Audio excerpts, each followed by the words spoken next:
Welcome to the Old Time Radio Netcast Network. I'm your host, Andrew Rhynes, and let's get into this episode. This episode is going to be The Shadow. Original air date is February 19th, 1939, and the title is Friend of Darkness. Hope you enjoy.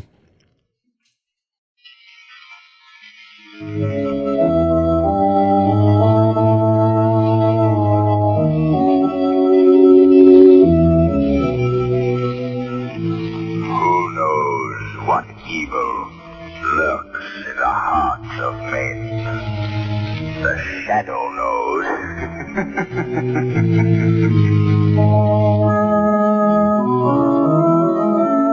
Your local blue coal dealer presents The Shadow. These half-hour dramatizations are designed to forcibly demonstrate to old and young alike that crime does not pay. Before we start the first act of today's Shadow story, attention homeowners. If you want better heat with less furnace attention, here's what you do. Get in touch with your nearest blue coal dealer. Order a supply of blue coal, the fine quality hard coal that's been mined and prepared by the most modern methods and laboratory tested for quality. You'll find that blue coal offers you by far the most for your money in heating comfort and satisfaction. Don't fail to try it. Order your supply of blue coal tomorrow. The Shadow, mysterious character who aids those in distress, is in reality Lamont Cranston, wealthy young man about town. Cranston's friend and companion, the lovely Margot Lane, is the only person who knows to whom the unseen voice belongs. Today's story, Friend of Darkness.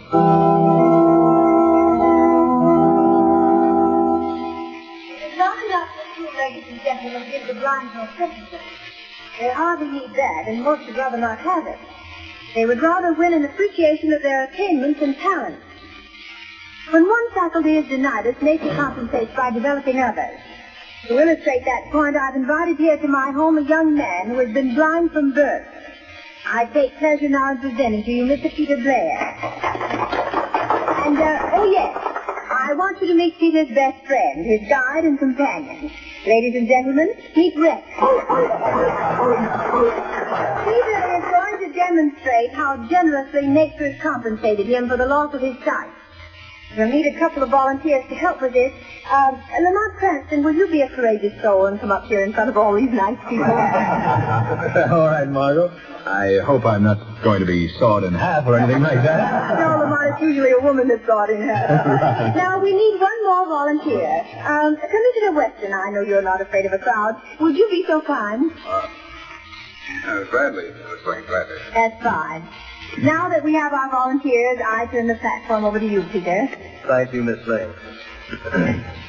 Ladies and gentlemen, I first want to express my deep appreciation to Miss Lane and all you ladies and gentlemen who are launching this campaign for the economic and industrial advancement of the blind. As Miss Lane has told you, nature generously compensates for the loss of the sight faculty. In my case, I've been endowed with a rare sense of touch. And I'll show you now to what extent that faculty has been developed. I hold in my hand a piece of steel 3 inches thick. Commissioner Weston, would you hold this piece of steel against your chest? Yes, of course. Thank you. Now, Mr. Cranston, will you take the commissioner's hand and hold your middle finger on his pulse? Come, Weston. There we are. I suppose that's the first time you two men have been asked to hold hands. Now, ladies and gentlemen, I'm going to place my fingers on the piece of steel that's against Commissioner Weston's chest. I'll count the beat of the commissioner's heart through this steel. Now, Mr. Cranston will verify my count by the pulse beat. And we'll start on a signal from Miss Lane. All right, now, Miss Lane, whenever you say. All right, when I say go. Go. 1, 2, 3, 4, 5, 6, 7, 8, 9, 10. Stop. The commissioner's heart beats 10 times. We stopped on the 11th beat, Mr. Cranston? Correct. 10 beats called exactly on the beat.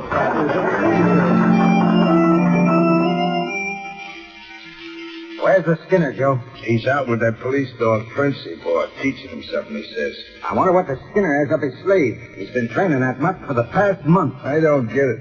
First he holds us up in his shack, and then he goes in for dog training. It's got me. Shut up. Here he comes. Hello, Skinner. Hi, Skinner. How'd the mutt do tonight? I did okay. He's a smart hound. I had to slap him around a bit, but he get the idea after a while. Give me a smoke, will you? Certainly, Skinner. Yeah. Well, I guess this is the night. Night for what? Pull the stunt I've been planning on for a couple of months. You mean you got something on the fire? Yeah. You're gonna make some real dough. No penny ante stuff this time. Gee, I thought we was going to spend our lives just training that mutt. That hound is gonna be more important to the stunt I've got in mind than either of you guys. What's on the slate? You'll find out. The clipping I cut out of a paper about a month ago. What is it? The popular and beautiful Margot Lane launches Society for the Economic and Industrial Advancement of the Blind. Oh, that's very interesting. You ain't going into society, are you? Shut up, Dope. There's a lot of stuff here about this Margot Lane, but here's what interests me. Among the demonstrations that amazed the guests was the feat performed by Peter Blair. Blind from birth, Blair registered the heartbeat of a guest through a thick piece of steel. This he did by placing the steel over the heart of one of the guests with his own fingers on the outer side. So what? So we can use that guy. Anybody that can feel a heartbeat through a piece of steel can feel the tumblers fall in the safe. That's swell, but how you gonna get the guy? Kidnap him? Next. That carries a death sentence in this state. Yeah. If you take a guy by physical force, it does. But it wouldn't be kidnapping if the guy walked in here without us laying a hand on him, would it? You think the guy's nuts enough to do that? I'm gonna make him do it. How? Prince here will do it for us. This guy Blair is led around by a big police dog, just like Prince here. Rex is his name. Takes his dog to the park for exercise every night. We're gonna watch for him tonight. When he lets his dog off the leash, we grab him and leave Prince in his place. Leave Blair here. Right. His shack is between the park and Blair's home. Hey, that sounds all right, but wait a minute. What'll Prince do when we beat it? Prince won't move from where I put him till he hears the name Rex. And he'll go to whoever says it. Oh. That's what you've been teaching him, man. It's about names, huh? About everything Blair's dog does. Boy, that's thinking him up, believe me. Well, when do we go? Right now. We'll drive out of the park and wait for Blair. Come on, Prince. You're one of the gang now.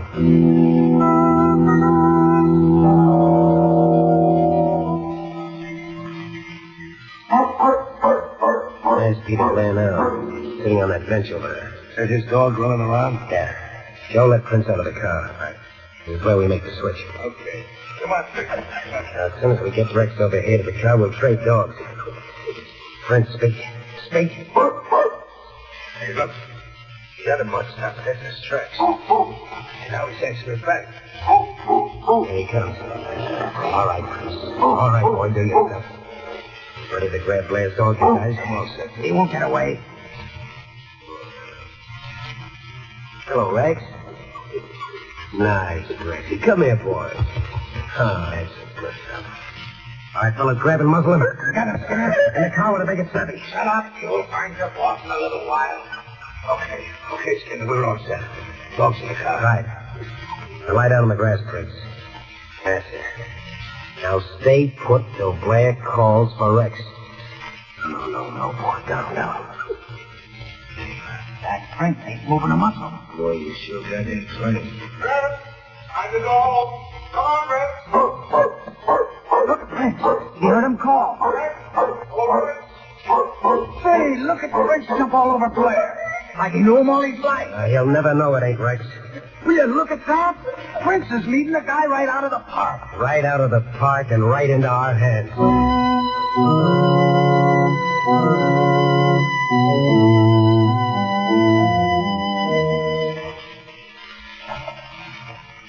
Hey, you're acting a bit strange tonight, Rex. Is something wrong? Hey, why don't you answer me? You're soft, are you? That certainly isn't like you. I'm surprised. What are you stopping here for, Rex? We're not near home yet. Is the car coming? Well, you found your voice at last. Rex, you've taken me to somebody's door. Stop pulling like... Rex, stop! Where am I? What place is this? Is anybody here? Take it easy, buddy. You're among friends.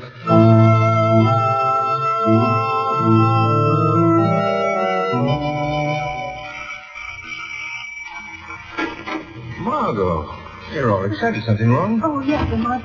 A terrible thing has happened. Sit down and tell me about it. No, Lamont, I can't sit down, and neither can you. We've got to get to work this minute. What is it, Margot? Do you remember that nice blind boy? Peter Blair? Yes, that's right. He's gone. Gone? I was just talking to his mother on the phone. No, wait, Margot. Wait, calm yourself.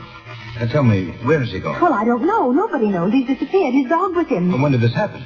Well, he left the house last night for his usual nightly walk with me. He hasn't been heard from since. His poor old mother's nearly mad with anxiety. Come on, Margot. We've got to start from where Peter Blair started and see if it won't lead us somewhere.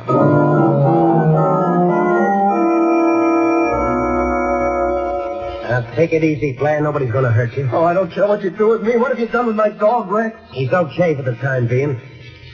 One of the boys are feeding him down in the cellar. I'll let you and me get down to business. Oh, we'll get it over with. I have no money, if that's what you're after. No, but you can get plenty for us. At least you can help us get it. Help you? What do you mean? Here's the dope. We've got a line on how to get into the State Street Bank. There's plenty of dough in that big vault. All you've got to do is plant them educated fingers of yours against the vault door and tell us when the tumblers fall. You mean you want me to help you rob a bank? That's just what we want, and that's just what you're going to do. Oh, you must be mad to think I'd do anything like that. Look here, Blair. I tried to be nice to you. I guess it ain't the right treatment. I got another medicine. Pretty bitter dose. What do you mean? Want to keep your dog, don't you? Rex, well, of course. I'd be lost without him. He's my eyes. He sees for me. You're going to the bank with us tonight or else? Oh, you wouldn't. You wouldn't hurt Rex. That'd be as bad as killing a person. I hope it's human. You're going to do what we say or not? Oh, I couldn't. I'd be a criminal. I couldn't do it. Okay. You've had your chance. Marty? What are you going to do? Go find out. You got your gun, Marty? Yeah. I count 10. I want you to plug that dog of Blair. Oh, no, you can't. That's just how long you've got to make up your mind. To the count of 10.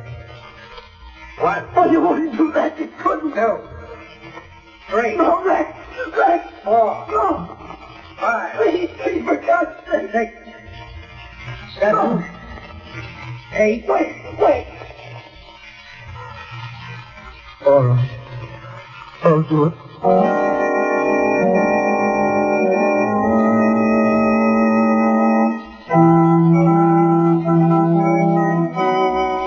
We'll continue with the second half of the Shadow's adventure in just a moment. You know, householders, it's pretty hard to beat the satisfaction of having a perfectly heated home. And it's great to know that the fuel you're using is 100% safe, always dependable, and that it keeps furnace attention down to an absolute minimum.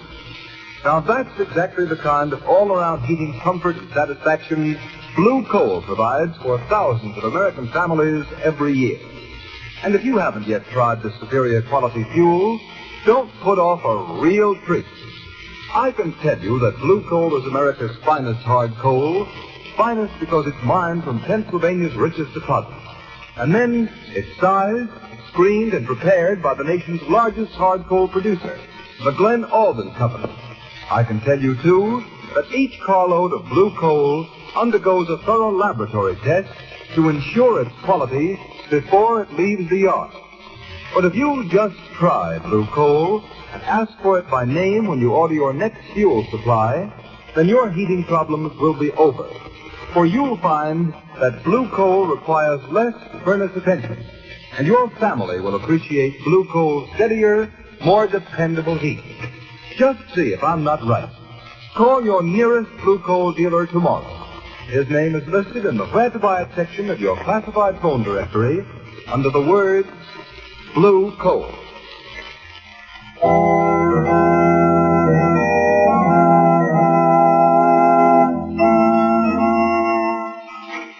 Well, good morning, Commissioner Weston. Huh?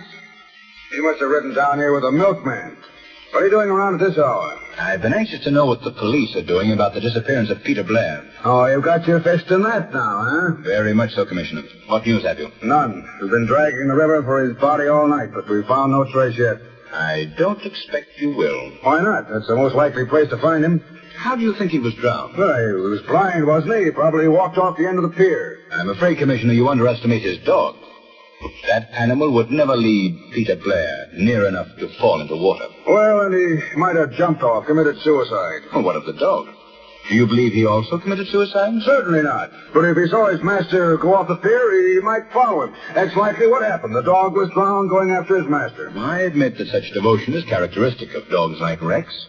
But I'm afraid your water theory doesn't hold water. Cranston, it's too early in the morning to get into an argument with you. I don't want to start my day off wrong. Now, will you... Your phone's ringing, Commissioner. I know it's ringing. There goes your day. Hello. Commissioner Weston speaking. What's that? The State Street Bank. Why, that's it. When did this happen? Yes, I'll be right down. Well, what do you know about that? What's up, Commissioner? The State Street Bank was robbed last night. The big vault was cleaned out. Why, I can't believe it. It's impossible. It happened. It couldn't. It did. Oh, shut up.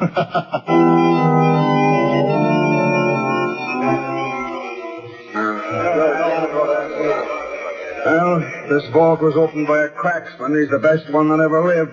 There's not a mark on the vault anywhere. No drills, no suit, nothing. Just open, that's all. That seems to have been enough for the gang's purpose, Commissioner Weston. Cranston, if you're going to let loose a theory, I'll lock you in that vault until I've completed this investigation. I wouldn't lock anyone in that one if I were you, Commissioner. It's too easy to open. Then keep out from under my feet. Have you formed an opinion yet as to how this thing was accomplished? Yes, I have. There's only one way it could be done. Only a person who knew the combination could have opened that vault. Then you think it's an inside job? Obviously. It would be impossible otherwise. I'll grant you it has all the earmarks of an inside job. Still, it doesn't seem possible that an employee would take such a chance. No, it doesn't, eh? Well, how do you think it was done, then? Certainly is baffling. Say, Commissioner, I just thought of something. Yeah, what? Do you remember the night Margot launched the Society for the Advancement of the Blind? Yes. Do you recall Peter Blair, the boy who counted your heartbeat through a piece of steel? Yes, I remember that. Why, George, I see it now. He could feel the tumblers in the safe just as he did the beat of my heart. There may be others with a talent such as that. Cranston, you hit something at last. Oh, thanks. Why didn't I think of him before? Well, he's the only man in the world who could have done this job. Say, just a minute, Commissioner. You don't by any chance think Peter Blair robbed this bank? Why, the whole thing ties in perfectly. He disappears mysteriously. The bank is robbed. Say, Blair's our man, all right. No, Commissioner, he'd never do anything. Cranston, he's the only one who could do it. I've been hunting him dead. Now I'm after Peter Blair, dead or alive. What are you hollering about, Blair? We're only asking you to do one more job for us. And we'll beat it out of town and you can go home with your dog. Oh, but I can't do it again. I just can't. You'll do it all right. This job is a cinch. We got almost an open door to the National Bank. All right, men, here's the setup. Now, the watchman has coffee delivered from a lunch wagon every night at about 12 o'clock. He takes it from a kid at the side door. All we have to do is follow the kid into the alley, stick a gun in his ribs, make him ring the bell just as he always does. When the watchman opens the door to get his coffee, we go in. Nothing to it. Oh, you'll be caught sooner or later, Skinner. All right, Blair, it'll be later. Come on, fellas, let's go. Oh, Joe. I want you to stay here and get things together for the getaway. We're leaving town right after this job. What do you want me to do? Clean out everything. Don't leave a thing behind, get me? No evidence. Right. Don't leave a thing. Yeah. How about Blair? We'll handle him on the way back. Right. All right, you guys, into the car. Marty, take care of Blair. Come on, Come on, you. What's the matter, much? You crying for your boss? Well, you won't miss him long. Skinner said clean up everything. That means you too. And you too, Prince. Your number's up. I guess I might as well get it over with. Shut up. Hey, Rex, get back there. Get back. All right, man, all right, through the window. Hey, Prince, get down there. Get down. Crazy much.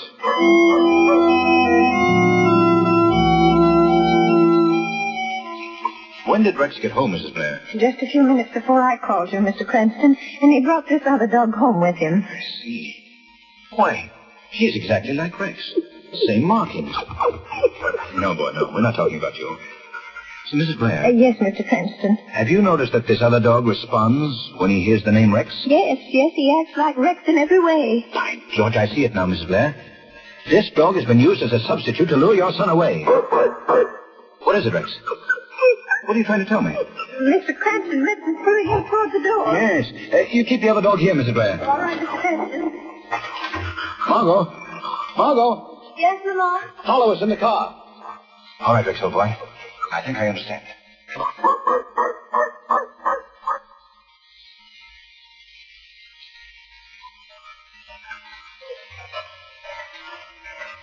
Easy, Rex. Easy. I wonder why you've led us into this lonely neighborhood. Oh, up this hill is it, boy, huh? Margot, stop the car. I think he's trying to call your attention to that shack up there, Lamont. Yes, Margot. Evidently, that's where Peter Blair is or was. Turn off the headlamps, Margot. Wait here. The Shadow's going to see what or who is in that shack. Be careful, Lamont. I will, Margot. Come along, Rex. Come on, boy. Come on.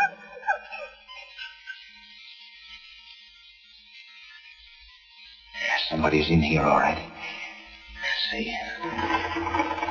Door's locked. Speak, Rex. That's the boy. Yeah, somebody's coming. Well, so you come back, huh, Mutt? Get in here. Come on. You won't get away this time. Skinner said clean up everything.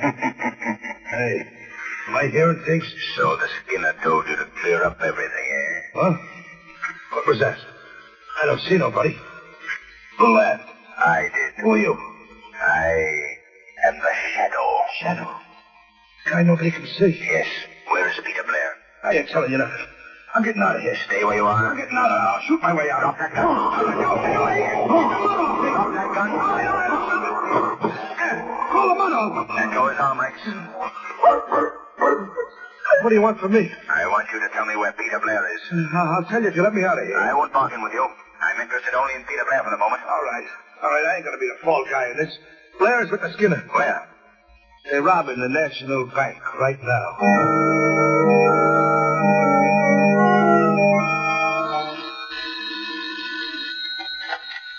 Hello, Commissioner Weston speaking. Commissioner, this is the Shadow. I've got to go fast, so listen carefully. The National Bank is being robbed right at this moment. Robbed? By whom? Skinner Cross and his gang. They've got Peter Blair with them. Oh, so my dope was right. He's the guy who's been doing the dirty work. Don't be a fool. Blair is innocent. The gang is forcing him to do this. Yeah, so is Skinner Krause innocent. The boys are just doing this as a lie. Commissioner, you've got to believe me. That boy is not a criminal. Maybe not, but I am not taking any chances. What do you mean? That Skinner gang is a bad outfit. I'm taking a squad of men over to that bank with orders to shoot to kill. Commissioner, you can't do that. You may kill an innocent boy. The order is shoot to kill.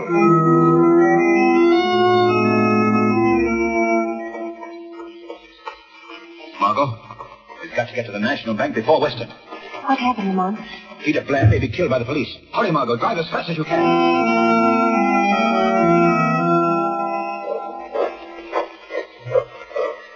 Okay, hold it. All right, Blair, what did you get on that turn? 55. Okay, spin the dial again, kid. Left this time. All right, stop. It's the last turn. We open now. What's the number, Blair? I'm not going to tell you. What? No, I'm not going to be party to robbery anymore. You tell me that number, I'll blow your head off. Go ahead, you'll do it anyway, so I can't give information to the police I'll later. give you one more chance. You going to tell us the number? No, I'm not. Why, you... Side doorbell. Who could it be? Maybe a friend of the watchman. What are we going to do, Skinner? Gotta answer it, otherwise I wonder what happened to the watchman. Come on, all of you. All right. As soon as I open this up, you grab whoever it is, drag him inside. Right. All right, here we are. You guys get back there. Prong your rods. I'll open it up. What is this? Nobody out here. What? That's funny. What do you make of it, Skinner? I don't like it. Better finish this job quick and scrap. You better not wait to finish the job, Skinner. Who was that? The Shadow. Shadow? Yes. I've got no time to waste, Skinner. Circumstances force me to be here alive for the moment. I've got to warn you that the police are on their way here with orders to shoot to kill. I ain't falling for that, Shadow. Maybe the guy's telling the truth, Skinner. I'd hardly warn you if it wasn't necessary to save the life of an innocent man. Listen, Skinner, the cops. You hear him? Yeah, it's a fake trucks. Straight, fellas. What, don't leave me here. The police will shoot me. Don't be afraid, Peter. Just do as I say. Follow the sound of my voice and I'll lead you out. The Skinner and his gang are running to the police. Come on, Peter. We've got to hurry. This way, Peter. There he is. The real brains of the gang. We've caught up with you, Blair. Just a minute, Commissioner. The Shadow. Yes, Commissioner. You certainly got here fast. Just barely fast enough to keep you from making a complete fool of yourself. Where's my dog? Where's Rex? What's happened to him? He's in a car not far from here. If you call out loud enough, he'll hear you. What? Rex? Rex! Rex! Oh, it's he! It's Rex! He's hurt me! Now, see here, Shadow. I'm not going to let this fellow off so easy. He's got a lot of explaining to do. Very well, Commissioner. It'll all be explained so even you will understand. Oh, Rex, oh, no. Oh, I'm not sure you were done for. I'm so glad you're all right. Hey, George. I'll never see the dog act so happy. Cute son of a gun. Come on, Blair. I think we can talk this thing over.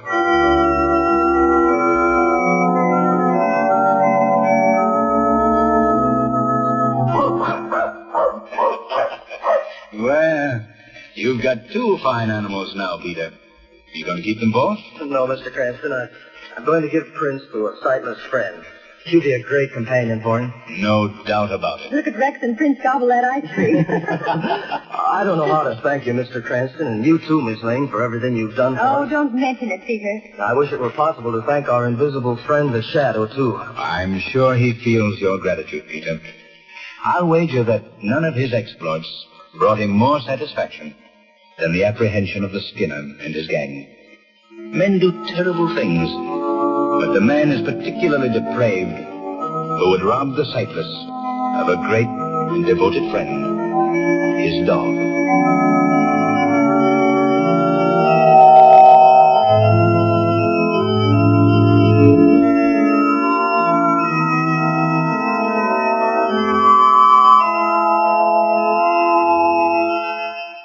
And now here's Blue Coal's heating expert, John Barclay. Thank you, Ken Roberts, and good afternoon, friends. One investment every homeowner can make, which will pay big returns in comfort and convenience, is to install a Blue Coal heat regulator. I've heard some people say what time and trouble savers their oil and gas burners are. But those people forget that their oil and gas burners are dependent upon thermostat control for their heating performance and for maintaining an even degree of temperature. By simply installing a Blue Coal heat regulator for your coal furnace, you too can control room temperatures and enjoy exactly the same kind of heating comfort that the most expensive oil or gas burner could give you. The Blue Coal heat regulator is the thermostat which controls your furnace dampers automatically. All you need do is set the thermostat control at the exact temperature you wish. Your heat regulator will maintain that temperature day and night. What's more, it will stop your house from becoming overheated in warmer weather and save you from wasting coal. Get in touch with your nearest Blue Coal dealer.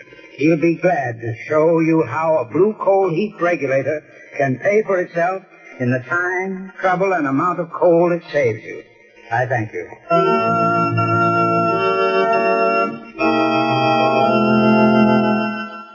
Today's program is based on a story copyrighted by the Shadow magazine. All the characters and all the places named are fictitious. Any similarity to persons living or dead is purely coincidental. The Shadow magazine is now on sale at your local newsstand.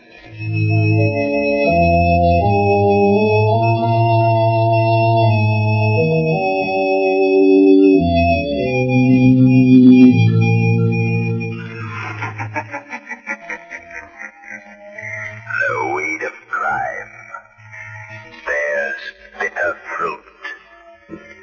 Crime does not pay. The Shadow knows.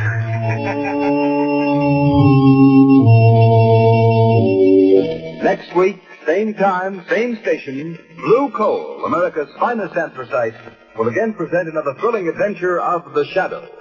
Be sure to listen, and be sure to burn Blue Coal, the solid fuel for...